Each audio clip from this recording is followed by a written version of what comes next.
परवा जयंतरावांनी उल्लेख केला, जयंतराव गेले येत आहेत, त्यांनी उल्लेख केला की ज्या दिवशी मी अर्थसंकल्प मांडला त्या दिवशी तिथीप्रमाणे छत्रपती शिवाजी महाराजांची जयंती होती. तुम्ही त्याचा उल्लेख केला. खरं म्हणजे माझ्या भाषणाची सुरुवातच छत्रपती शिवरायांना नमन करून झाली. त्यामुळे हे सरकार तरी छत्रपती शिवाजी महाराज, छत्रपती संभाजी महाराज यांना कधी विसरूच शकत नाही, कारण ते होते म्हणून आम्ही आहोत, आमचं अस्तित्व आहे. आज अर्थसंकल्पावर चर्चा करताना काही मुद्दे मला सभागृहाच्या लक्षात आणायचे आहेत. कशा प्रकारे महाराष्ट्राची अर्थव्यवस्था विस्तारित होते हे अत्यंत महत्त्वाचं आहे. आज जगाच्या अर्थव्यवस्थांचा विचार आपण केला आणि महाराष्ट्र हे जर वेगळं राष्ट्र असतं तर जगाच्या अर्थव्यवस्थांमध्ये महाराष्ट्राची अर्थव्यवस्था जगातली 30वी सगळ्यात मोठी अर्थव्यवस्था राहिली असती. आणि आता आपण जर विचार केला तर पहिले 35 देशांचा जर आपण विचार केला तर आपण कुठल्या देशांना मागे टाकलाय? महाराष्ट्राने Austria, Thailand, Norway, Philippines, Vietnam, Bangladesh या सगळ्या देशांपेक्षा आपली अर्थव्यवस्था मोठी झाली आहे. आणि जर आपण आपला ग्रोथ रेट सस्टेन करू शकलो तर पुढच्या 2 ते 3 वर्षात UAE आणि सिंगापूर या देशांच्या अर्थव्यवस्थेला देखील आपण मागे टाकू. आपला विस्तार त्यांच्यापेक्षा देखील मोठा होईल. आपण या ठिकाणी जर बघितलं तर आपली ग्रोथ कशी आहे तर जयंतराव 2013-14 साल एक बेस इयर म्हणून मी म्हणतो, असं काही कंपॅरिझन नाही, 10 वर्षाचं काहीतरी थोडं आपलं सांगायचं म्हणून. तर 13-14 साली एकूण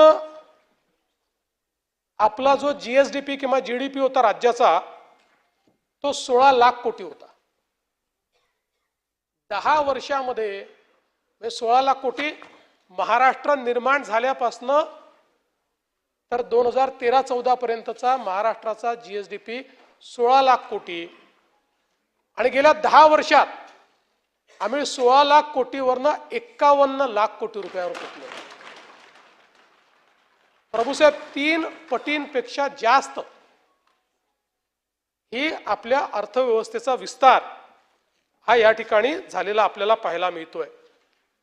आणि सरत्या वर्षामध्ये देशाच्या GDP पेक्षा आपला GDP ग्रोथ हा जास्त आहे. आपण 7.9% या दराने विकसित झालो आहोत. हा स्थिर किमतीवर आहे. आणि चालू किमतीचा विचार आपण केला तर 10.4% या दराने महाराष्ट्राचा विकास दर आपल्याला त्या ठिकाणी पाहायला मिळतो. आणि मग साधारणपणे राज्याचं दरडोई उत्पन्न देखील 3,17,800 रुपयावरनं 3,47,903 रुपये एवढं वाढलेलं दिसतं. आता या ठिकाणी दरडोई उत्पन्नामध्ये हे खरं आहे की महाराष्ट्र हा 5व्या क्रमांकावर आहे मोठ्या राज्यांमध्ये. पण आपण जर एकूण विचार केला तर आपली GSDP ची ग्रोथ आणि आपला साईज आपण देशातलं पॉप्युलेशन वाईज 2ऱ्या क्रमांकाचं राज्य आहोत. या दोन्हीचा रेशोचा जर आपण विचार केला, कारण आपल्याला कल्पना आहे की जेवढं मोठं राज्य असतं तेवढा विकासाचा दर कमी असतो. पण महाराष्ट्राने तो मेंटेन ठेवलेला आहे, हे मला असं वाटतं अत्यंत महत्त्वाचं आहे. आणि म्हणून आपण जर विचार केला तर आपण कर्जाचंही नेहमी बोलतो, मी कर्जाच्या संदर्भात पुढे बोलणारच आहोत. पण आज देशाच्या जीडीपी मध्ये म्हणजे ज्या महाराष्ट्राची लोकसंख्या देशाच्या 9.5% आहे, त्याचा देशाच्या जीडीपी मध्ये हिस्सा हा 14.3% आहे. आणि देशाच्या जीडीपीत सर्वाधिक हिस्सा असलेलं राज्य आपलं महाराष्ट्र आहे. देशातील एफडीआय मध्ये आपण नंबर 1 आहोत. देशातल्या ऑइल व्यतिरिक्त निर्यातीत आपण नंबर 1 आहोत. सॉफ्टवेअर निर्यातीत आपण दुसरे आहोत. देशाच्या स्टार्टअप मध्ये आपण नंबर 1 आहोत. देशाच्या युनिकॉर्न मध्ये आपण नंबर 1 आहोत. बँकांच्या ठेवीत आपण नंबर 1 आहोत. बँकांनी वाटलेल्या कर्जाच्या संदर्भात देखील आपण नंबर 1 आहोत. जीएसटी संकलनातही आपण नंबर 1 आहोत. आणि एवढंच नाही तर देशाच्या फॉरेस्ट ऑफ इंडिया रिपोर्ट प्रमाणे वृक्ष आच्छादनातही आपणच नंबर 1 आहोत. ही देखील अत्यंत समाधानाची बाब आहे. आणि मग आपण या ठिकाणी असं म्हणतो की 3 लाख कोटीहून 10 लाख कोटीवर डेट झालं. आता जेव्हा आपलं उत्पन्न 16 लाख कोटी होतं तेव्हा आपल्यावरचं कर्ज जवळपास 3 लाख कोटी होतं. आज आपलं उत्पन्न 51 लाख कोटी आहे आणि आपलं कर्ज 9.32 लाख कोटी आहे. त्यामुळे आपण ज्यावेळेस वाढलेल्या कर्जाचा आकडा सांगतो त्यावेळी आपण वाढलेल्या उत्पन्नाचा आकडा सांगताना मात्र अखडता हात घेतो. स्टॅटिस्टिक्स हे एकतर्फी मांडलं तर असं वाटतं की काहीतरी डोंगर उभा होतोय. आणि सगळ्यात महत्त्वाचं काय आहे, डेट टू जीडीपी रेशिओ. आज आपण बघा देशामध्ये महाराष्ट्राचा डेट जीडीपी रेशिओ 18.2% आहे आणि तो पुढच्या वर्षी वाढून आपल्याला 20% दिसतोय. पण तो 20% राहणार नाही आहे. याचं कारण आता नवीन टेक्निकॅलिटी प्रमाणे जे 70,000 कोटी रुपये केंद्र सरकारने कर्ज घेतलं आणि केंद्रच परत देणार आहे, आपल्याला द्यायचे नाही आहेत, ते आपल्याला कारण आपल्या राज्याकरता त्यांनी ते घेतलं कोविडच्या काळातलं, ते आपल्याला दाखवावं लागणार आहे. म्हणून तो 20 दिसतोय पण तो 20 राहणार नाहीये, तो कमीच राहणार आहे. आता आपल्याला कल्पना आहे की एखाद्या राज्याच्या संदर्भात राज्याची अर्थव्यवस्था चांगली याचे जे परिमाण आहे त्यातलं एक परिमाण आहे की देशाच्या सकल उत्पन्नाच्या किती टक्के त्या राज्याचं कर्ज आहे. आणि आपण साऊंड राज्य कुठलं म्हणतो तर 25%च्या आत ज्यांचं कर्ज आहे ते चांगले राज्य आपण असं म्हणतो. महाराष्ट्राचं ते 18.1% आहे. आणि हे का महत्वाचं आहे, देशामध्ये आपल्यापेक्षा चांगलं डेट जीडीपी रेशिओ हा 2च राज्यांचा आहे. त्यातलं एक ओडिसा आहे जे छोटंसं राज्य आहे, त्यांचा 13.1% आहे. दुसरं गुजरात आहे ज्यांचा 15.3% आहे. बाकी जर आपण बघितलं काय परिस्थिती आहे बघा, मध्य प्रदेश 30%, राजस्थान 36.8%, पंजाब 46%, हरियाणा 25.5%, हिमाचल प्रदेश 39%, उत्तराखंड 28.2%, बिहार 35%, झारखंड 27%, त्यानंतर पश्चिम बंगाल 38%, मेघालय तर छोटे राज्य सोडून देतो ते सगळे 37च्या वर आहेत. मग इकडे आपण आलो खालची राज्य जी तुलनेनं फायनान्शियली साऊंड मानली जातात अशी जी काही राज्य आहेत त्याही राज्यांचं आपण बघा, आपण 18% वर आहोत. तेलंगणा 23.8%, कर्नाटका 23%, आंध्र प्रदेश 33%, केरळ 36% आणि तमिळनाडू 25.6%. म्हणजे डेट जीडीपी रेशिओ मध्ये आपण जर विचार केला तर कर्ज हे आपल्या सकल उत्पन्नाशी तुलना केल्यानंतर आज या सगळ्या राज्यांमध्ये सगळ्यात चांगली वित्तीय स्थिती आपली आहे आणि मोठ्या राज्यांमध्ये तर निश्चितपणे ते 36% पोहोचले आहेत आणि आपण आजही 18% आहोत. आपली कर्ज घेण्याची क्षमता ही अजून भरपूर आहे. कर्ज वाढतं आहे याची चिंता करण्यापेक्षा कर्ज कुठे खर्च होत आहे याची चिंता करणं हे अत्यंत गरजेचं आहे. आणि तेही मी पुढे सांगणार आहे की आपण काय नेमकं केलंय. आता परिवर्तन कसं कसं होत गेलंय तेही मी आपल्या समोर मांडतो. आता केंद्रीय करातनं मिळणारा हिस्सा हा केंद्रीय करातनं आपल्याला 2013-14 साली किती पैसे मिळायचे? 16,588 कोटी. ते 16,588 कोटीवरनं 25-26 मध्ये किती झाले? 87,903 कोटी. म्हणजे 5 पटीपेक्षा जास्त. 10 वर्षात 5 पटीपेक्षा जास्त. आणि मला आनंद वाटतो की 16व्या वित्त आयोगाची जेव्हा 8 मेला बैठक झाली होती त्यावेळी आपण व्हर्टिकल डिव्होल्यूशन मध्ये बदल करण्याची मागणी केली होती. आपल्याला माहिती आहे जयंतराव की गाडगीळ मुखर्जी फॉर्म्युला हा आजही चाललेला आहे.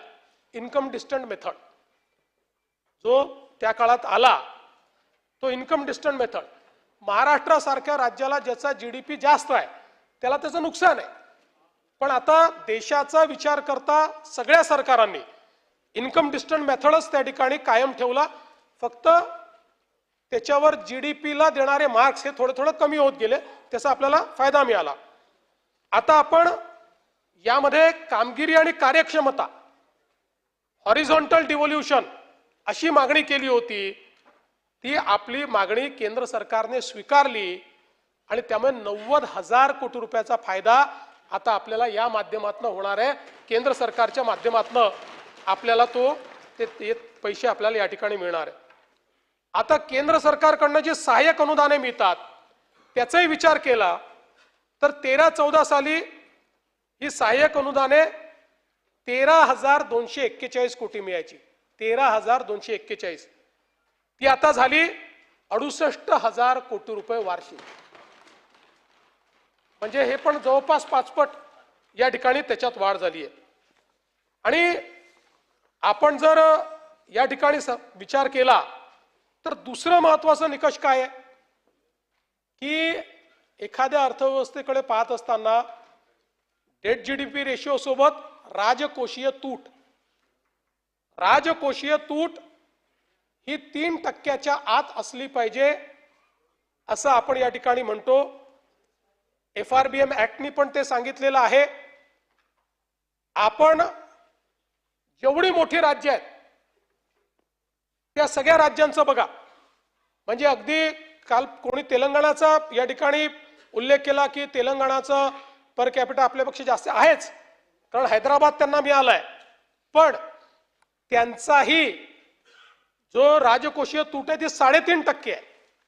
3% आत नाही आहे. महाराष्ट्राने लाडकी बहीण योजना चालवली, शेतकऱ्यांना मोफत वीज दिली. हे सगळं करूनही राजकोषीय तूट आपली 2.78% आहे. 3% आत आहे. आणि दुसरं महसुली तूट. म्हणजे आपण जर महसुली तुटीचा विचार केला तर तीही 1% कमी असली पाहिजे असल्या आपल्या FRBMने सांगितलेलं आहे. आपली महसुली तूट 1% आत ठेवण्यात आपल्याला जे यश आलेलं आहे ते याही वर्षी आलेलं आहे. आणि आपण विचार केला तर अगदी 19-20चा काळ आपण बघितला तेव्हाही आपण 41,000 कोटीची महसुली तूट होती. ती आता 40,000 कोटीवर आपण आणली आहे. एकूण अर्थव्यवस्था वाढवून देखील. त्यामुळे त्याही बाबतीत मला असं वाटतं की जो फिस्कल प्रुडन्स आहे तो आपण त्या ठिकाणी निश्चितपणे करू शकलो. आणि मग महसुली जमा राज्यामध्ये जी महसुली जमा आहे ती 13-14 साली आपली महसुली जमा किती असायची? ती असायची 1,55,000 कोटी रुपये. मी राऊंड फिगर करतोय, ते बाकी शिल्लक सोडून देतो. 1,55,000 कोटी रुपयावरनं ती 6,16,000 कोटी रुपयांवर 10 वर्षामध्ये पोहोचली. आणि कर्जाचं प्रमाण देखील हे आपण जर म्हटलं, साधारणपणे त्यात काही फार फरक नाहीये. 13-14 साली हे प्रमाण 16.90% म्हणजे 17% होतं, ते 18.5%वर गेलंय. त्यामुळे आपण जर, आणि हे जाण्याचं मेन कारण आहे 2 कोविडचे वर्ष आहेत, की ज्या 2 कोविडच्या वर्षांमध्ये आपल्याला अतिरिक्त कर्ज घेण्याची परमिशन मिळाली आणि ते अतिरिक्त कर्ज आपण घेतलं, पण काही हरकत नाही. त्यासोबत आता भांडवली खर्च, कारण आपल्यापैकी प्रत्येकाला माहिती आहे की तुम्ही कर्ज तर एवढं घेताय, भांडवली खर्चात काही वाढ झाली आहे की नाही. भांडवली खर्च केला तरच राज्य त्या ठिकाणी खऱ्या अर्थानं टिकणार आहे. आणि म्हणून 13-14 साली आपला भांडवली खर्च होता वर्षाला 25,129 कोटी. 25,129 कोटी. आता तो किती झालाय? आता तो झाला आहे पॅरास्टेटल सहित 2 लाख कोटी. आणि अगदी प्युअरली पॅरास्टेटलचा आपण का पकडतो, की ज्यांना आपण कर्जाची हमी दिली आहे आणि त्यांचं कर्ज करता आपण अकाउंट फॉर करतो आणि त्याचे पैसे देखील आपण आरबीआयला भरतो, त्यामुळे आपल्या कर्जात ते दिसतात. त्यांच्या सहित तो 2 लाख कोटी आहे. आणि त्यांना काढूनही टाकलं म्हणजे उदाहरणादाखल MSRDC किंवा अजून असे आपले जे पॅरास्टेटल्स आहेत ते काढून टाकले, तरीही आपला खर्च 1,17,376 कोटी रुपये, म्हणजे 25,000 कोटीवरनं आम्ही 2 लाख कोटीवर पोहोचलोय 10 वर्षांमध्ये कॅपिटल एक्सपेंडिचर मध्ये. आणि म्हणून मला असं वाटतं की ज्या तुलनेनं कर्ज वाढलं त्याच्या कितीतरी पट तुलनेनं आपण भांडवली गुंतवणूक या ठिकाणी वाढवलेली आहे. प्रभूसाहेब आमचे म्हणाले राज्यावर कर्ज अधिक आहे, तर मी म्हटलं आपण सोप्या शब्दात सांगावं. प्रभूसाहेब, मी तुमचं निवडणुकीचं ॲफिडेव्हिट बघितलं. तुमच्या निवडणुकीच्या ॲफिडेव्हिट मध्ये तुमची संपत्ती 14 कोटी आहे आणि तुमच्यावर दायित्व म्हणजे कर्जच म्हणू त्याला हे 3,54,00,000 आहे. आता हे दायित्वाचा विचार केला तर तुमच्यावर दायित्व किती आहे? 25.28% आणि महाराष्ट्रावर 18%. आता या दायित्वाने मला सांगा तुम्ही कर्जबाजारी होणार का? तुम्हाला नादारी घोषित करावी लागणार का? नाहीच, शक्यच नाही आहे.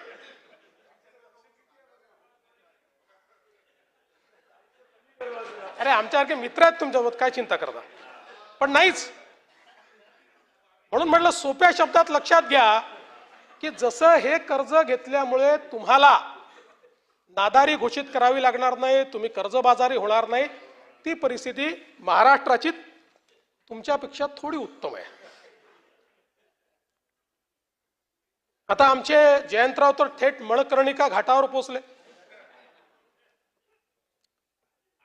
मला आनंद वाटला जयंतराव मंदिराचं, पुण्यश्लोक अहिल्यादेवींचं तुम्ही या ठिकाणी उल्लेख केला, चांगला उल्लेख केला. मला अतिशय आनंद आहे, कारण शेवटी आपण धार्मिक लोक आहोत आणि अहिल्या माता तर अशा आहेत की ज्यांनी संपूर्ण देशामध्ये ज्यावेळेस परकीय आक्रमकांनी धार्मिक स्थळ उद्ध्वस्त केली होती, ती सगळी स्थळं तयार करण्याचं काम हे अहिल्या मातांनी केलं. अर्थात तुमच्याही सरकारला अहिल्यादेवींचा सन्मान करण्याची संधी होती, पण 66 वर्षात तुम्ही अहमदनगरचं नाव अहिल्यानगर नाही केलं. आणि आता ठीक आहे, तुम्ही थेट उत्तर प्रदेशात गेलात, मणकर्णिका घाट तोडला आणि काय काय केलं, काही खरं नाही. मणकर्णिका घाटाचं संवर्धनाचं काम चाललेलं आहे.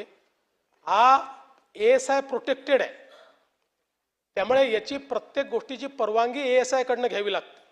जसं आपण रायगडाचं संवर्धन करतो तसंच मणकर्णिका घाटाचं संवर्धन होत आहे. आणि तिथे जे काही आहे अंत्यसंस्कार घाट, लाकूड ठेवण्याची जागा, धार्मिक विधीची जागा, मुंडन जागा, इतर बसण्याची जागा, प्रसाधनगृह, पिण्याच्या पाण्याच्या सुविधा, या सगळ्या गोष्टी तिथल्या सर्व मूर्तींचं जतन करण्यात आलेलं आहे. आणि यासोबत मणकर्णिका घाटावर असलेल्या मसनाथ मंदिर, महाकाल मंदिर, तारकेश्वर महादेव मंदिर आणि अन्य मंदिरं आहेत, त्याचं संवर्धन केलं जात आहे, तेही ASIच्या मार्गदर्शनाखाली. जसं आपण आपल्या ज्योतिर्लिंगांचं करतोय तशाच पद्धतीनं कुठलंही मंदिर तोडलं जाणार नाही, कुठलीही मूर्ती काढली जाणार नाही. उलट हा घाट वापरणं अधिक सुविधाजनक व्हावं या संदर्भात हे काम चाललेलं आहे. आणि त्या संदर्भातले सगळे फोटो देखील मी घेऊन आलोय, नंतर तुम्हाला पाठवून देतो की आज काय परिस्थिती आहे आणि नंतर त्याचं काय होणार आहे. आणि त्याचे जे मान्यता सगळ्या ASIने दिलेल्या आहेत. त्यामुळे मला असं वाटतं की तुमच्यासारख्या माणसांनी तरी अशा नरेटिव्हच्या भानगडीत पडू नये. हुशार माणसं जी असतात त्यांनी आकड्यातनं, तर्कातनं आपला नरेटिव्ह तयार केला पाहिजे.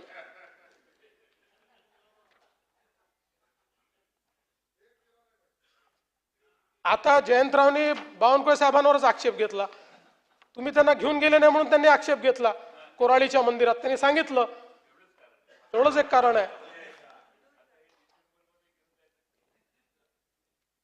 पण हे खरं नाहीये जयंतराव. आपण या ठिकाणी सगळ्यांकरता पैसे ठेवलेले आहेत. काही आराखडे आधी आले आहेत, काही नंतर आले आहेत, काही चालू स्कीम आहे. भीमाशंकरचा आराखडा आहे, घृष्णेश्वरचा आराखडा आहे, औंढ्यानाथनाथचा आराखडा आहे, त्र्यंबकेश्वरचा आणि परळी बैजनाथचा आता नवीन आराखडा 300 कोटी रुपयाचा. त्या ठिकाणी आत्ता आपल्या शिखर समितीत आलेला आहे. जुना चालू आहे, त्याला पैसे दिले आहेत, पण त्यानंतर असं लक्षात आलं की याला रिवाईज केलं पाहिजे. विशेषतः ज्यावेळेस अजितदादा होते तर अजितदादांनी देखील आम्हाला विनंती केली होती की हा रिवाईज आराखडा घ्या, आणि म्हणून आपण तो रिवाईज करून तो आपल्या याच्यामध्ये आणलेला आहे. त्यामुळे त्यालाही आपण जे काही पैसे आहेत ते देणार आहोत. आपण बघा, देऊ, भंडारा, पंढरपूर, आळंदी, डोंगर, शेगाव, तुकडोजी महाराज, मोजरी, सगळं आता इतकं मी सगळं वाचून दाखवत नाही. पण असं फक्त बावनकुळे साहेबांना दिलं आणि इतरांना दिलं नाही हे योग्य नाही. तर हा, आणि तुम्ही तरी नेलं नाही त्यांना. ते म्हणतात पहिला निधी तुम्हीच दिला होता आणि तरी नेलं नाही, म्हणून प्रॉब्लेम आहे.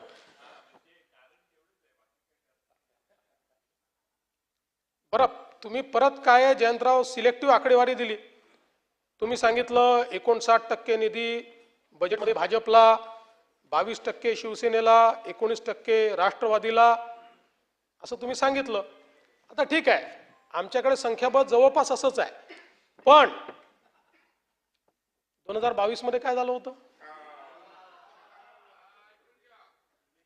22 मध्ये तुमच्याकडे असलेला सर्वात मोठा पक्ष शिवसेना, त्यांना मिळाले 16%,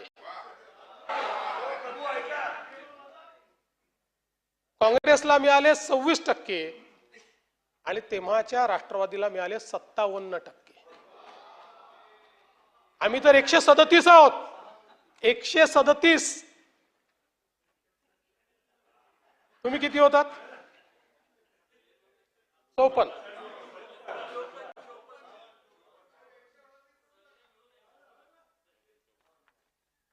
त्यामुळे मला असं वाटतं की मुळात आपल्यालाही हे माहिती आहे, असे विरोधी पक्षात आम्ही मांडतो, तुम्ही मांडता, हे मांडलंही गेलं पाहिजे.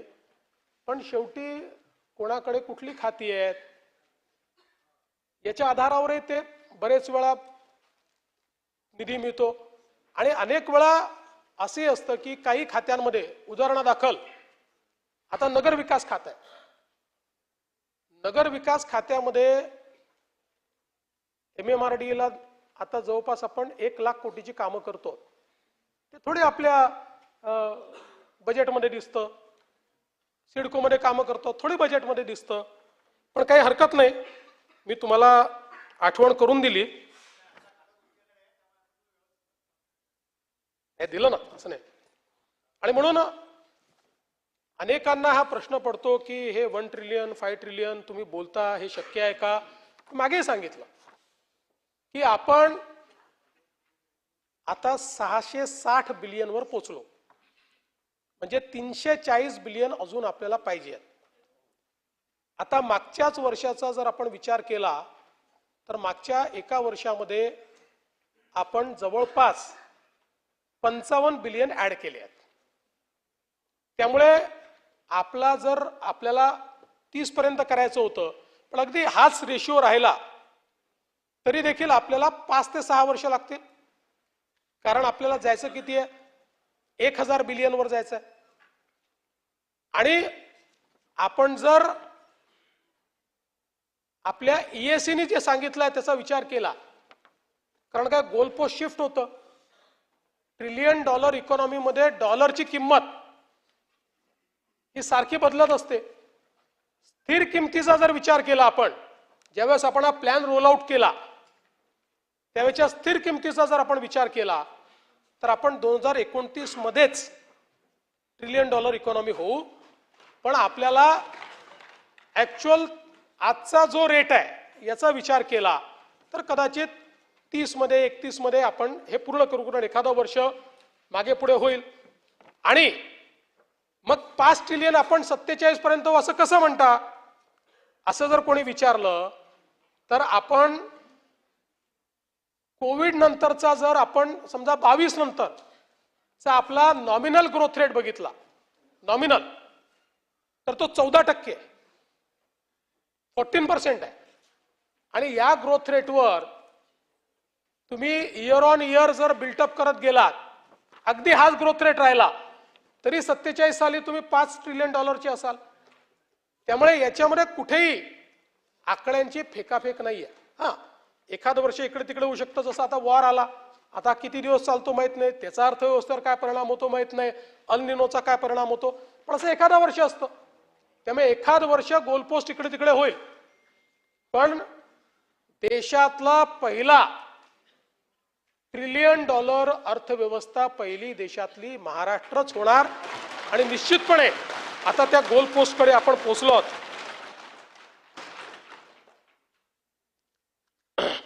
प्रधानमंत्री आवास योजनेच्या संदर्भातला विषय देखील या ठिकाणी मांडण्यात आला आणि त्यामध्ये तरतूद कमी करण्यात आली असं सांगण्यात आलं. हे खरं नाही आहे. प्रधानमंत्री आवास योजनेमध्ये आपली जी तरतूद आहे ती तरतूद आपण वाढवलेली आहे. आणि एकूण आपण जर विचार केला तर 14,300 कोटी रुपयाची तरतूद आपण केलेली आहे प्रधानमंत्री आवास योजनेमध्ये. आणि आता याच्यामध्ये विशेषतः प्रधानमंत्री आवास योजना ग्रामीण आपण बघा, 2022 पर्यंत सर्वांना घरे अशा प्रकारची जी घोषणा होती ती घोषणा कशावर आधारित होती? ती होती 2011च्या 12च्या SCCC सेन्ससवर. SCCC चा जो सोशिओ इकॉनॉमिक सेन्सस झाला होता त्यामध्ये महाराष्ट्रामध्ये जेवढे बेघर दाखवले होते, देशात जेवढे बेघर दाखवले होते त्यांना 2022 पर्यंत घर द्यायचं होतं. आणि त्यानुसार तो आकडा आपण पूर्ण केला. पण नंतर असं लक्षात आलं की हा सेन्ससच बोगस होता, हा योग्य झाला नव्हता SCCCचा. आणि म्हणून मला आठवतं की त्या काळामध्ये मी स्वतः महाराष्ट्राचं रिप्रेझेंटेशन देऊन आवास प्लस पोर्टल उघडायला लावलं आणि पुनश्च सर्वेक्षण करायला लावलं. आणि 2018 साली ते सर्वेक्षण पूर्ण झालं आणि त्या सर्वेक्षणामध्ये 30 लाख अजून महाराष्ट्रामध्ये लोक निघाले की ज्यांना घरं नव्हती किंवा ज्यांनी रजिस्टर केलं त्याच्यामध्ये. आणि मग केंद्र सरकारला आपणही विनंती केली मागच्या वर्षी आणि मला सांगताना आनंद वाटतो, एका वर्षात केंद्र सरकारने महाराष्ट्राला 30 लाख घरं मंजूर केली. आणि एवढंच नाही तर आम्ही सांगितलं की हा आकडा 19चा आहे, कदाचित याच्यात 4-5-10 लाख रुपये अजून वाचले असतील. पुन्हा पोर्टल उघडलं आणि पुन्हा नव्याने रजिस्ट्रेशन आपण केलं, ते आता फायनल होत आहे. त्यामुळे ग्रामीण भागामध्ये आणि ग्रामविकास विभागाचं मी अभिनंदन करेन, ग्रामविकास विभागाने 1 महिन्यात 30 लाखापैकी 27 लाख लोकांचं रजिस्ट्रेशन करून त्यांचं घरकुल मंजूर करून पहिला हप्ता त्यांच्या खात्यामध्ये नेला. आणि आता जवळपास मला असं वाटतं की त्याच्यामध्ये 25.6 लाख लाभार्थ्यांचा पहिला हप्ता झालाय. त्यांनी पहिल्या हप्त्याचं काम चालू आहे. त्यातले 15 लाख लाभार्थी असे आहेत की जे आता दुसऱ्या हप्त्याला पोहोचले आहेत आणि 4 लाख घरकुलं पूर्ण झाली आहे. रेकॉर्ड स्पीडमध्ये हे काम आपण या ठिकाणी करतो आहोत. आणि विशेषतः आपण दिलेल्या अनुदानातही आता वाढ केलेली आहे.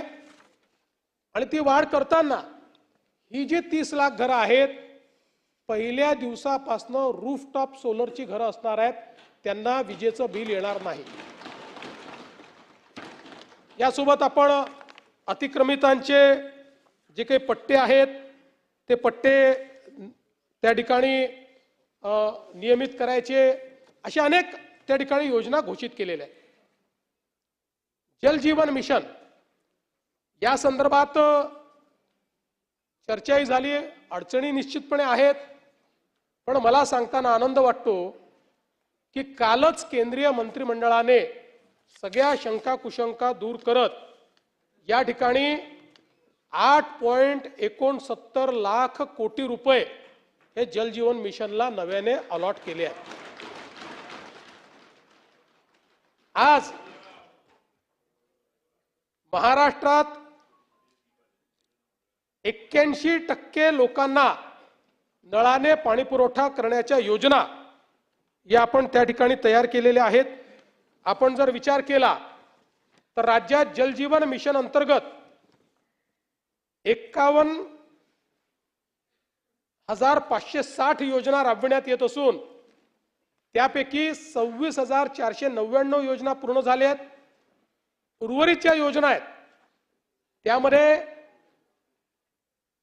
75% 99% पर्यंत काम झालेल्या योजना 8,766, 50% ते 75% काम झालेल्या योजना 7,669 योजना, 25% ते 50% 4,953 योजना, 25%च्या आत ज्यांचं काम आहे 3,354 योजना आणि ज्यांचं कामच सुरू झालं नाही अशा 367 योजना आहेत. या सगळ्या योजनांची नव्याने त्या संदर्भात आखणी करणं, जिथे सोर्स प्रॉब्लेमॅटिक आहे तिथे नवीन सोर्स बघणं, फेर प्रशासकीय मान्यता देणं, अशा पद्धतीचं हे काम करण्यात आलं आहे. आणि सातत्याने एक गोष्ट आपल्या सभागृहासमोर येते आणि ती खरी देखील आहे की जवळपास 15,000 कोटी रुपयाची देणी ही जलजीवन मिशनची या ठिकाणी बाकी आहेत. मला आता सांगताना आनंद वाटतो की या वर्षामध्ये यापैकी 12,800 कोटी रुपये हे केंद्र सरकार आणि राज्य सरकार तरतूद झाली आहे, ते आपल्याला मिळणार आहे. 12,800 कोटी रुपये. बाकी आपण मग काही अजून ऑनगोईंग योजना असतील, काही आपण कर्ज घेणार आहोत. त्यामुळे हा जो काही एक तिढा जल जीवन मिशनचा निर्माण झाला होता, हा नाही 1400 कशी आहे यावर्षी 1400 + 1400 असे 2800 आणि 5,000ची पुढची 5,000 मॅचिंग घालावं 50%ची आहे ना, ते देत नाही म्हणून आपण देत नाही आहोत. त्यामुळे असं 12,800 कोटी रुपये हे या वर्षात आपल्याजवळ उपलब्ध असणार आहे. त्यामुळे बऱ्यापैकी जलजीवन मिशनच्या ज्या अडचणी आहेत त्या अडचणी आपण दूर करणार आहोत. एक मुद्दा या ठिकाणी आला की बाबा तुम्ही मुख्यमंत्री बळीराजा शेतपाळण रस्ता योजना घोषित केली पण याला निधी नाही दिला. खरं म्हणजे अतिशय उत्तम योजना आहे. 100% यंत्रसामुग्रीचा उपयोग करून आपल्याला हा रस्ता बनवता येणार आहे. याकरता गौण खनिजावर स्वामित्व शुल्क आपण माफ केलेलं आहे आणि मुर्मीकरणाकरता 15 लाख रुपये त्या ठिकाणी आपण प्रति किलोमीटर दिले आहेत.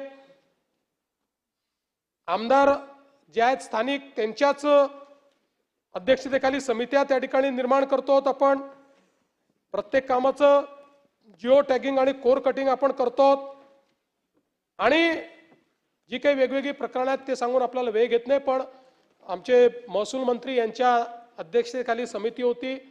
सगळ्यांनी खूप मेहनत करून चांगली योजना तयार केली आहे आणि याकरता 1000 कोटी रुपये आपण राखून ठेवलेले आहेत बजेटमध्ये आणि जेवढे लागत जातील तेवढे पैसे आपण देऊ. कारण शेतपाळण रस्ते हा सगळ्या शेतकऱ्यांकरता आणि ग्रामीण भागाकरता एक महत्त्वाचा विषय आहे आणि आपली जुनी योजना जी कॉन्व्हर्जन्सची आहे ज्याच्यामध्ये नरेगा म्हणजे आता जी रामजी ती चालूच राहणार आहे. ती काही आपण बंद करणार नाही आहोत.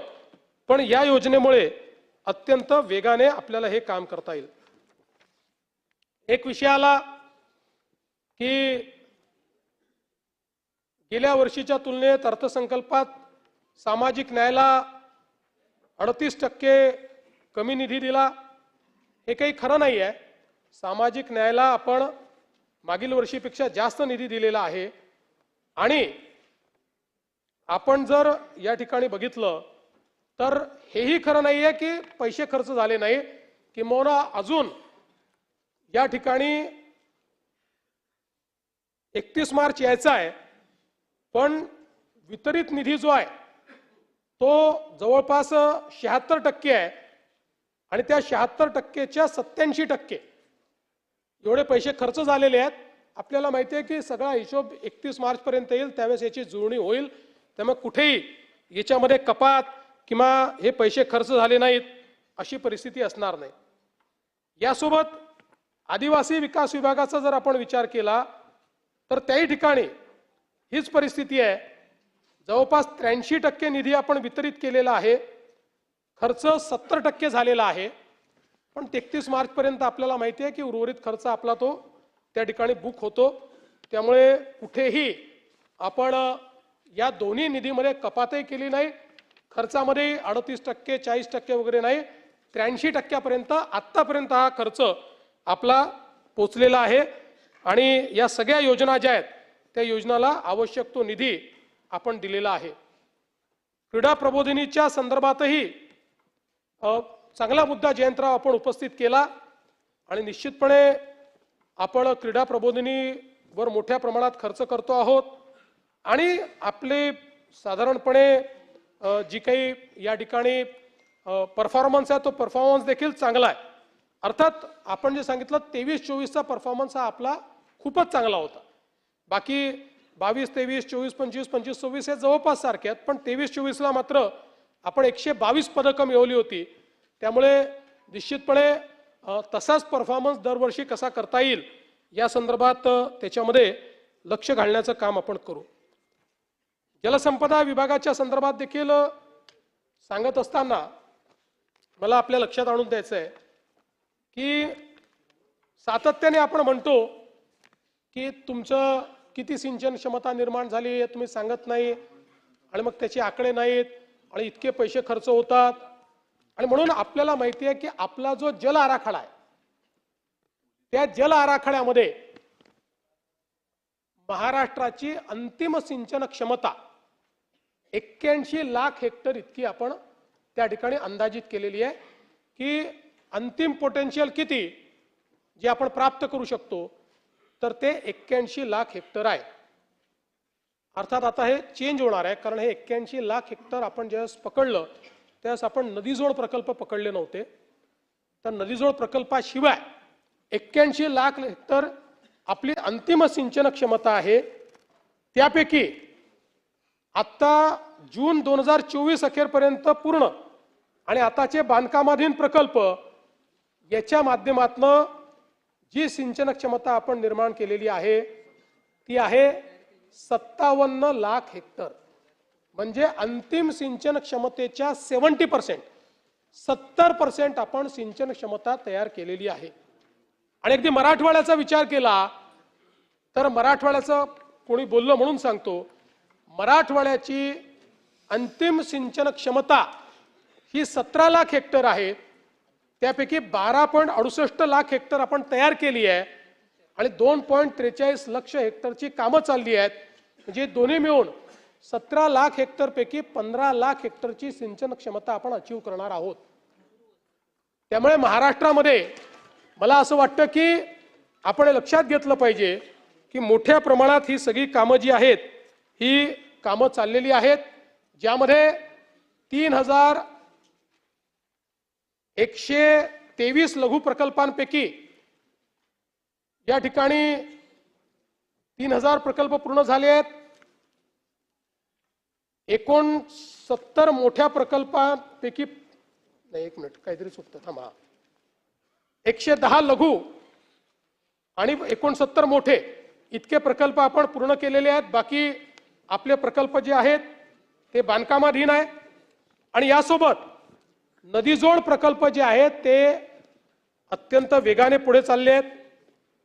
विशेषतः मराठवाड्याकरता जो वरदान ठरणार आहे, उल्हास खोऱ्याचं पाणी हे मराठवाड्यामध्ये नेण्याच्या संदर्भात आपला जो प्रकल्प होता, याचा प्री फिजिबिलिटी रिपोर्ट आता आलेला आहे आणि मला सांगताना आनंद वाटतो, आपण अपेक्षित केलं होतं 54 टीएमसी पाणी, पण प्री फिजिबिलिटी रिपोर्टमध्ये 78 टीएमसी पाणी हे उल्हास खोऱ्यातनं आपल्याला मराठवाडा आणि उत्तर महाराष्ट्रात नेता येईल। 87,000 कोटी रुपयाचा प्रकल्प असणार आहे।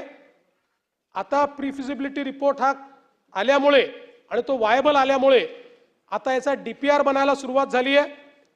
पुढच्या 4 महिन्यामध्ये याचा डीपीआर बनवून मग त्याला सगळ्या मान्यता आम्ही घेऊ।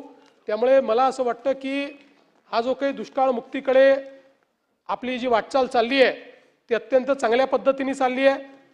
दमणगंगा, वैतरणा, गोदावरी नदीजोड प्रकल्प 5.68 टीएमसी हा पुढे गेलेला आहे। जवळपास 33,000 क्षेत्राला त्याचा लाभ होणार आहे। दमणगंगा, एकदरे, गोदावरी नदीजोड प्रकल्प 3.55 टीएमसी, अशा पद्धतीनं मोठ्या प्रमाणात ही सिंचन क्षमता आपण तयार करू शकणार आहोत। आणि दमणगंगा, पिंजाळ त्याही संदर्भात आता आपण याचं रिइंजिनिअरिंग सुरू केलं आहे, कारण या प्रकल्पाचं म्हणजे खरं तर 1980च्या नॅशनल पर्स्पेक्टिव्ह प्लॅनमध्ये आलेला हा ज्यावेळेस 80 साली 30 आंतरराज्यीय नदीजोड प्रकल्प हे सरकारने मान्य केले, त्यातला प्रकल्प आहे दमणगंगा पिंजाळ, पण त्याचं काही झालं नव्हतं। आपण ते आता अंतिम टप्प्यात आणलेलं आहे आणि याच्यामध्ये मोठ्या प्रमाणात गुजरात मधलं सबमर्जन्स असल्यामुळे पाहिजे त्या प्रमाणात तिथनं आपल्याला कॉर्पोरेशन मिळत नव्हतं, किंबहुना ते आपल्याला कंपेन्सेटरी पाणी मागत होते आणि आपल्या राज्याने ती भूमिका पहिलेपासून घेतली होती की आम्ही ते देणार नाही। आणि म्हणून आता याचं रिइंजिनिअरिंग आम्ही केलं आणि सबमर्जन्स चेंज केला। त्यामुळे आता त्यांच्या सबमर्जन्सची आवश्यकता न पडता आपण कशा पद्धतीने हा करू शकू। त्यामुळे मला असं वाटतं की आता या संदर्भात प्राथमिक सर्वेक्षण झालंय आणि पुढच्या टप्प्यामध्ये आता आपण याचाही डीपीआर तयार करणार आहोत। वैनगंगा, नळगंगा नदीजोड प्रकल्प तर मी सांगितलाय, या ठिकाणी 63 टीएमसी पाणी, याला आता सगळ्या मान्यता झालेल्या आहेत। याचा डीपीआर झाला, याला प्रशासकीय मान्यता मिळाली, त्यामुळे आता याचं टेंडर बोलवण्याचं म्हणजे फायनान्शियल क्लोजर आणि टेंडर हे काम आता या ठिकाणी आपण पूर्ण करणार आहोत। लेंडी प्रकल्प असेल, लोणी सावंगी, सिद्धेश्वर, निम्न दुधना या सगळ्या प्रकल्पाच्या संदर्भात मागच्या काळामध्ये मी सगळी माहिती दिलेली आहे। आणि म्हणून या निमित्ताने मला आपल्याला सांगायचं आहे की एमएमआरचं क्षेत्र जे आमचं सगळ्यात महत्त्वाचं पुढच्या काळातलं क्षेत्र आहे, या क्षेत्रामध्ये पिण्याच्या पाण्याची आणि उद्योगाच्या पाण्याची मोठी कमतरता त्या ठिकाणी होईल, हे लक्षात घेऊन आपण 2025 साली पोशीर आणि शिलार या 2 धरणाच्या कामांना त्या ठिकाणी मान्यता दिली आणि मला सांगताना आनंद वाटतो, दोन्हीचं टेंडर झालं, एकाचं वर्क ऑर्डर झालाय आणि दुसऱ्याचा वर्क ऑर्डर आता होणार आहे. यासोबत गारगाई प्रकल्प त्यालाही आपण मान्यता दिली आणि गारगाई प्रकल्पाच्या माध्यमातूनही मोठ्या प्रमाणात पाणी मुंबईला मिळणार आहे आणि दमणगंगा पिंजाळच्या माध्यमातूनही 13 TMC पाणी मिळणार आहे. त्यामुळे काळूशाहीचं आपण करतोय, त्याच्यातल्या अडचणी दूर करतोय, पण हे तर झाले, काळूशाहीच्या अडचणी आपण दूर करतो, पण हे प्रकल्प असे आहेत की जे आपण करून चुकलो आणि हे प्रकल्प झाले तरी पुढचे 30-40 वर्ष MMR रिजनला पिण्याच्या पाण्याचा आणि उद्योगाच्या पाण्याचा कुठलाही प्रश्न उरणार नाही. पण तरी काळूशाही आपण करणार आहोत. त्या संदर्भात थोडं पुनर्वसनाचे प्रश्न आहेत ते आम्ही सोडवतो, ते झाले की काळूचाही प्रश्न सुटेल. त्यामुळे MMR रिजनमध्येही मोठ्या प्रमाणात आपण हे जे काम आहे हे या ठिकाणी पूर्ण करतो. यासोबत विजेच्या संदर्भात देखील काही चर्चा या ठिकाणी झाली. काय नारपार मी मागच्या भाषणात सगळं सांगितलं म्हणून थोडं थोडक्यात घेतलं, रिपिटेशन नको म्हणून. आज आपण जर बघितलं तर महाराष्ट्राने नवीकरणीय ऊर्जा आणि ऊर्जा साठवणूक धोरण 2025 ते 35 हे आपण या ठिकाणी केलेलं आहे. या धोरणाप्रमाणे आपल्या एकूण ऊर्जेमध्ये 2030 साली 52% आपली ऊर्जा ही अपारंपरिक स्रोतांनी येईल आणि 2035 साली 65% आपली ऊर्जा ही अपारंपरिक ऊर्जा स्रोतातनं येईल. त्यामुळे एक क्लीन अशा पद्धतीने आपण काम करतो. याच्यामध्ये ग्रीड स्थिरता आणि हरित वाढीला चालना देण्याकरता आपण 100 गिगावॅट म्हणजे 1 लाख मेगावॅट नवीनीकरणीय क्षमता आणि 100 गिगावॅट तास प्रति दिवस ऊर्जा साठवणुकीचं उद्दिष्ट या ठिकाणी ठेवलेलं आहे. कारण हरित ऊर्जा ही 24/7 नसते, ती आपल्याला जर सोलर असेल तर दिवसा मिळते, विंडचे देखील काही अवर्स असतात आणि म्हणून आता बॅटरी टेक्नॉलॉजी इतकी पुढे गेलेली आहे की आपण एक मोठं या ठिकाणी बॅटरी क्षमता निर्माण करतो.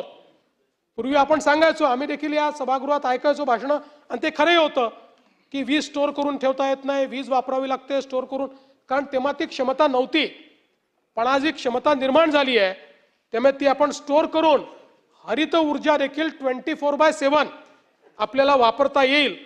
या दृष्टीनं आपण या ठिकाणी धोरण केलेलं आहे आणि याकरता मोठ्या प्रमाणात आपण अर्थसंकल्पीय गुंतवणूक करतो आहोत आणि खासगी गुंतवणूक देखील आणतो. यामध्ये अर्थसंकल्पीय गुंतवणूक ही 1650 कोटी आहे, पण खासगी गुंतवणूक 3,12,000 कोटी रुपयाची या ठिकाणी होणार आहे आणि त्यातनं मोठ्या प्रमाणात आपल्या राज्यामध्ये विजेची उपलब्धता होईल. आपल्याला माहिती आहे की मागेल त्याला सौर कृषी पंप ही आपली योजना आहे. मी त्या संदर्भात मागच्याच भाषणात सांगितलंय, मी आपला अधिक वेळ घेणार नाही. पण मला या ठिकाणी सांगितलं पाहिजे की आज जवळपास या सगळ्या योजनेमध्ये महाराष्ट्र आघाडीवर तर आहेच. जवळपास आपण 60% जास्त हे पंप त्या ठिकाणी लावले आहेत आणि हा रेकॉर्ड आपण केलाय. 1500 पंप प्रति दिवस या गतीनं आपण शेतकऱ्यांना सौर कृषी पंप देत आहोत आणि या योजनेमुळे 40 लाख एकर जमीन ही ओलिताखाली आणण्यात आपल्याला त्या ठिकाणी यश मिळालंय. आणि आता नवीन टेक्नॉलॉजी काय आहे? Universal solar power controller.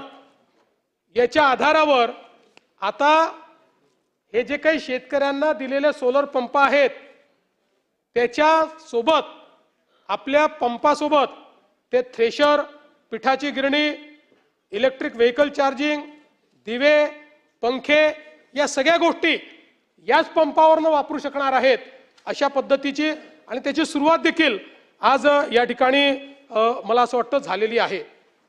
आपली मुख्यमंत्री सौर कृषी वाहिनी योजना जगातली सगळ्यात मोठी डिस्ट्रीब्युटेड सोलर एनर्जी योजना आहे. त्यातनं 100% ॲग्रिकल्चर फीडर ऊर्जीकृत आपण करणार आहोत. 27 जिल्ह्यांमध्ये 3881 विद्युत उपकेंद्रांसाठी म्हणजे सबस्टेशनसाठी सौर प्रकल्प आपण हातामध्ये घेतले आहेत. आणि जवळपास मी सांगितलं 4000 मेगावॅटचे पूर्ण झालेले आहेत. आणि त्यासोबत जवळपास आता 10,25,000 शेतकरी यातनं ऑलरेडी लाभान्वित झालेले आहेत.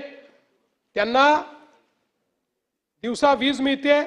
पण परवा दिवसा वीज मिळण्याचा विषय आला तर मला आता सांगताना आनंद वाटतो की आतापर्यंत आपण जे केलंय त्यामुळे राज्यातल्या 46 लाख कृषी ग्राहकांपैकी कोण माझ्यासोबत एकदम ठीक आहे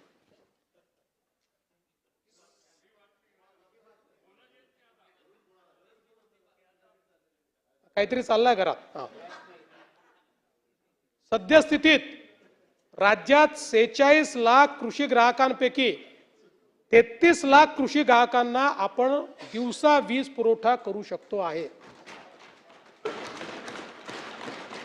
त्यामुळे आता फार थोडी गॅप राहिली आहे. या वर्षाच्या शेवटीपर्यंत ती गॅप देखील आपण भरून काढू. आता या योजनेमुळे शेतकऱ्याला तर दिवसा वीज मिळते पण वीज खरेदी खर्चामध्ये 10,000 कोटी रुपयाची बचत ही महावितरणची होते. एटीएनसी लॉसेस कमी होत आहेत. शासनाची 5,500 कोटी रुपयाची सबसिडी वाचते आहे. आणि सगळ्यात महत्त्वाचं कार्बन उत्सर्जनामध्ये 25% कपात ही या योजनेमुळे आपण त्या ठिकाणी करतो. आपल्याला माहिती आहे की आपल्या मोफत जी काही बळीराजा योजना आहे त्याच्यामध्ये देखील आपण शेतकऱ्यांना काय अनुदान दिलं मी अर्थसंकल्पात सांगितलेलं आहे. त्यामुळे त्यापेक्षा अधिक मी सांगणार नाही. प्रधानमंत्री सूर्यघर मुफ्त बिजली योजना यातही महाराष्ट्र आता देशात पहिल्या क्रमांकावर आलाय. सर्वात जास्त रूफटॉप सोलर हे देशामध्ये आता आपण त्या ठिकाणी लावलेले आहेत. आणि मला असं वाटतं की या माध्यमातनं जे लोकांना गरीब आहेत, मध्यमवर्गीय आहेत यांना मोफत वीज हे स्वप्न या माध्यमातनं आपण पूर्ण करण्याचं काम या ठिकाणी करतो. सगळ्यात महत्त्वाचं आहे की महाराष्ट्राने रिसोर्स ॲडिक्वसी प्लॅन तयार केला. रिसोर्स ॲडिक्वसी प्लॅन तयार करणारा महाराष्ट्र पहिलं राज्य आहे. आता केंद्र सरकारने सगळ्या राज्यांना महाराष्ट्राप्रमाणे 2035 पर्यंतचा रिसोर्स ॲडिक्वसी प्लॅन हा तुम्ही करा असं सांगितलंय. एनर्जी ट्रान्झिशन प्लॅन आपण तयार केलेला आहे. आणि आपण जर विचार केला तर हा आकडा देखील महत्त्वाचा आहे की गेल्या 3 वर्षातली आपली वाटचाल काय. तर अगदी स्वातंत्र्यानंतर 2022 पर्यंत आपली जी स्थापित कॉन्ट्रॅक्च्युअल कॅपॅसिटी आहे ही 37,000 मेगावॅट, 37,000 मेगावॅट. पण गेल्या 2 वर्षामध्ये 22 पासनं तर 25 पर्यंत 3 वर्षामध्ये आपण त्याच्या व्यतिरिक्त 45,000 मेगावॅटचे या ठिकाणी करार केलेले आहेत. आणि 2030 मध्ये आपली क्षमता 82,000 मेगावॅट एवढी असणार आहे. आणि याच्यामध्ये समजा एखादा प्लांट सुरू झाला नाही किंवा एखाद्या ठिकाणी अडचणी आल्या तर काय याचाही विचार करून आपण तशा प्रकारचे अल्टरनेट क्षमता या देखील तयार केल्या आहेत. कारण आपल्याला माहिती आहे ज्या पद्धतीने आपण वाढतो आता गेल्या 1 वर्षाचा जर आपण विचार केला लोक म्हणतात इंडस्ट्री इकडे जाते, इंडस्ट्री तिकडे जाते. इंडस्ट्री वाढते कशावरून आपण ठरवतो तर विजेच्या खपतीमध्ये किती वाढ होते त्याच्यावर आपण ठरवतो. आता गेल्या एका वर्षामध्ये इंडस्ट्रियल वीज, मी वीज बिलात म्हणत नाही, वीज वापरात म्हणतोय, जवळपास 8% आपली वाढ झालेली आहे. आणि आपण जर बघितलं तर देशाच्या तुलनेत ही वाढ जास्त आहे. त्यामुळे मोठ्या प्रमाणात ही वाढ जी आहे ती आपल्याला पाहायला मिळते. आणि यासोबत आपण TBCB च्या माध्यमातून ट्रान्समिशनची कॅपॅसिटी वाढवतो. मोठ्या प्रमाणात अतिशय किफायतशीर दरामध्ये आपले काम चाललेलं आहे. आणि जवळपास 24 प्रकल्पांच्या माध्यमातून 31,000 कोटी रुपये हे त्याच्यामध्ये आपण खर्च करतो. एवढंच नाही तर मला सांगताना आनंद वाटतो, कारण सातत्याने या ठिकाणी अभ्यास न करता, म्हणजे तुम्ही नाही म्हणत, काही लोक अभ्यास न करता विजेचे दर वाढले, विजेचे दर वाढले, विजेचे दर वाढले असं सांगतात. मुळात आपण जर बघितलं तर साधारणपणे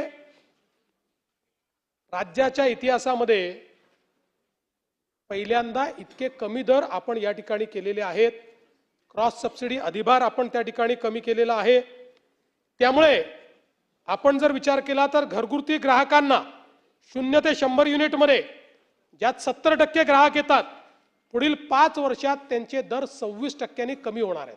दरवर्षी कमी होणार आहेत. 100 ते 300 यांचेही 5% कमी होणार आहेत. आणि जवळपास औद्योगिक ग्राहकांसाठी सौर ऊर्जा कालावधीमध्ये 2 रुपये 17 पैशांची सूट ही आपण त्या ठिकाणी दिलेली आहे. मला सांगताना आनंद वाटतो, इयर ऑन इयर दरवर्षी आपलं विजेचं बिल 9% ॲव्हरेज वाढायचं. 9% ॲव्हरेज दरवर्षी गेल्या प्रत्येक वर्षामध्ये. आता 2025 नंतर 26, 27, 28, 29, 30 5 वर्षाचा टॅरिफ फिक्स झालेला आहे. आणि दरवर्षी 1.2% ॲव्हरेज ते कमी होणार आहे, आता वाढणार नाही आहे. राज्याच्या इतिहासात हे पहिल्यांदा झालं आहे 5 इयर टॅरिफमध्ये, मल्टी इयर टॅरिफमध्ये. आणि आपण जे करार केले, आपल्याला कमी दरात जी वीज मिळते आहे, या कमी वीज दराच्या वीज खरेदी करारांमुळे वीज खरेदी खर्चामध्ये 66,000 कोटी रुपयाची बचत होणार आहे. 66,000 कोटी रुपयाची. आणि या संदर्भात आयोगाने आता आपल्या दरांना अंतिम मान्यता दिली आहे, ज्याच्यामध्ये औद्योगिक जसं मी सांगितलं हे -8% होतील, वाणिज्यिक -6% होतील आणि घरगुती हे -26% होतील. अशा पद्धतीनं हे या ठिकाणी करण्यात आलं आहे. आणि मला हे पण सांगताना आनंद वाटतो, आपण सगळे MSEBला किंवा आपल्या महावितरणला नेहमी बोलतो आणि खरे आहे, म्हणजे अडचणी असतात, कधी ट्रान्सफॉर्मर जळतं, हे होतं ते होतं, त्यामुळे बोलणं साहजिक आहे. पण हे जे काही आपण एनर्जी ट्रान्झिशन केलं आणि जे काही या ठिकाणी रिफॉर्म्स केले आहेत, याची देशाने नोंद घेऊन आपल्याला राष्ट्रीय आणि आंतरराष्ट्रीय स्तराचे 55 अवॉर्ड मिळाले आहेत. 55 ऊर्जा क्षेत्रातले गेल्या 2 वर्षातले सगळे अवॉर्ड हे महाराष्ट्राला मिळालेले आहेत.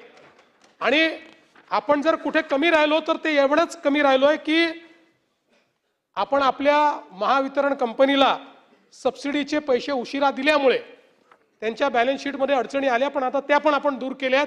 यावर्षी ती बॅलन्स शीट आपण क्लीन करणार आहोत.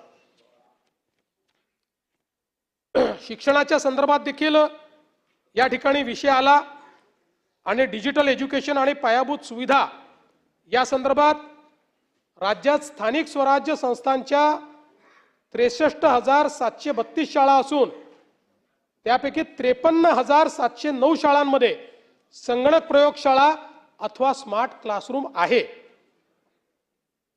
ज्या शाळांमध्ये उपलब्ध नाही त्या शाळा कमी पटसंख्येच्या आहेत किंवा 1ली ते 5वी पर्यंतच्या आहेत.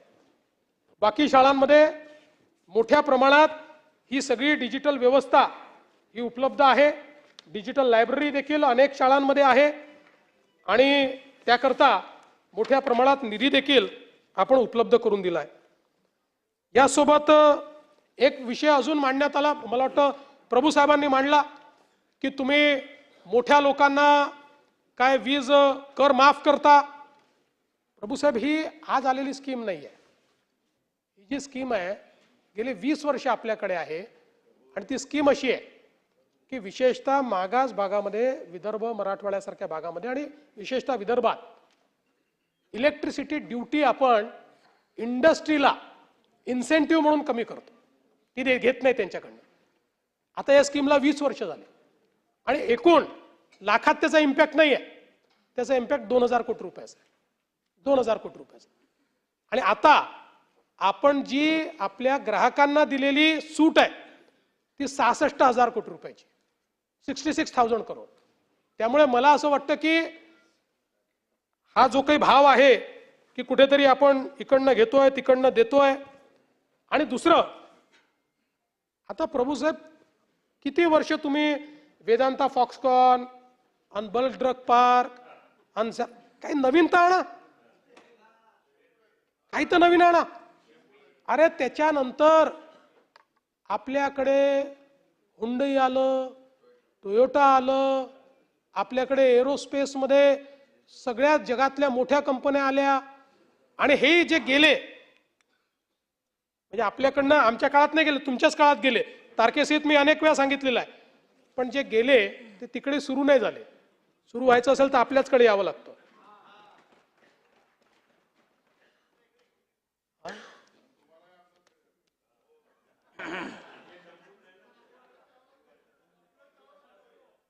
आणि आता मला सांगताना आनंद वाटतो की बघा, पूर्वी आपण जे काही इन्व्हेस्टमेंट होते ते इन्व्हेस्टमेंटच्या संदर्भात आपले अनेक जिल्हे असे होते की जे जिल्ह्यांमध्ये इन्व्हेस्टमेंटच यायची नाही. आपण प्रयत्न केला आपल्या नवीन इंडस्ट्रियल पॉलिसीमध्ये आपण